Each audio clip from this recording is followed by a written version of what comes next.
Supreme court ने freebies को लेकर एक सख्त टिप्पणी की है। चीफ जस्टिस ऑफ इंडिया ने सख्त लहजे में कहा है कि राज्य घाटे में चल रहे हैं, इसके बाद भी कई सुविधाएं मुफ्त में दी जा रही हैं। खाने को लेकर बिजली और साइकिल तक राज्यों की तरफ से फ्री में दी जा रही है। सीजेआई ने कहा कि इस तरह की फिजूल खर्ची से देश का आर्थिक विकास बाधित होगा। सुप्रीम कोर्ट ने ये टिप्पणियां तमिलनाडु विद्युत वितरण निगम बनाम केंद्र सरकार मामले की सुनवाई के दौरान की है।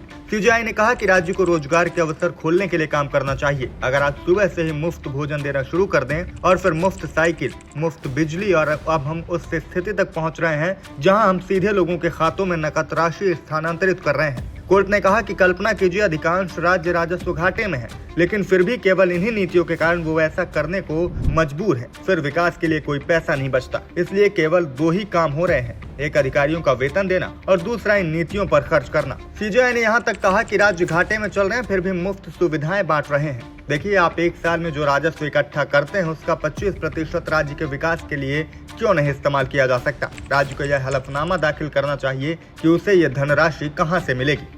सीजेआई सूर्यकांत ने कहा कि फ्रीबीज पर गौर कीजिए, इस तरह की फिजूल खर्ची से देश का आर्थिक विकास बाधित होगा। हाँ, कुछ लोग इसे वहन नहीं कर सकते हैं, कुछ लोग शिक्षा या बुनियादी जीवन की जरूरतों को पूरा नहीं कर सकते हैं। ये राज्य का कर्तव्य है कि वो ये सुविधाएं प्रदान करे, लेकिन जो लोग मुफ्त की सुविधाओं का लाभ उठा रहे हैं उनकी जेब में पहले से पैसा जा रहा है, क्या यह ध्यान देने योग्य बात नहीं है। हम ऐसे राज्यों को जानते हैं जहाँ बड़े जमींदारों को भी मुफ्त बिजली मिल रही है। आप लाइट जलाते हैं, मशीन चलाते हैं, अगर आपको कोई सुविधा चाहिए तो उसके लिए आपको भुगतान करना पड़ता है। लेकिन यह पैसा जो राज्य सरकार देने की बात कर रही है उसका भुगतान कौन करेगा? ये टैक्स का पैसा है। हम केवल तमिलनाडु के संदर्भ में ही बात नहीं कर रहे हैं, हम इस तथ्य पर विचार कर रहे हैं कि चुनाव से ठीक पहले योजनाएं क्यों घोषित की जा रही हैं। सभी राजनीतिक दलों, समाजशास्त्रियों को अपनी विचारधारा पर पुनर्विचार करने की आवश्यकता है। ये कब तक चलता रहेगा?